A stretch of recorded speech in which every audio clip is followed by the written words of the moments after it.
Las 3 ciudades más futuristas del mundo. Número 3. Singapur, Asia. Singapur es el futuro hecho realidad. Este pequeño pero poderoso país es un ejemplo de cómo la tecnología y la naturaleza pueden coexistir. Sus rascacielos brillan como joyas bajo el sol, y los jardines de la bahía, con sus icónicos super trees, parecen sacados de una película de ciencia ficción. Singapur lidera en sostenibilidad, con edificios que purifican el aire y un sistema de transporte tan avanzado que parece que el tráfico es cosa del pasado. Número 2. Dubái, Emiratos Árabes Unidos. La ciudad donde los sueños imposibles se convierten en realidad. Dubái es un espectáculo de innovación y lujo, con el Burj Khalifa dominando el horizonte como la torre más alta del mundo. Aquí encontrarás islas artificiales en forma de palmeras, taxis voladores en desarrollo y un centro comercial que incluye una pista de esquí en medio del desierto. Número 1. Tokio, Japón, la capital de la tecnología y la innovación.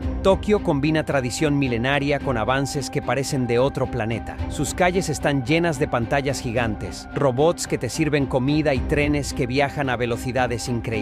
Desde el distrito de Akihabara, el paraíso tecnológico, hasta sus rascacielos iluminados por neones, Tokio no es solo una ciudad, es una experiencia futurista en cada esquina.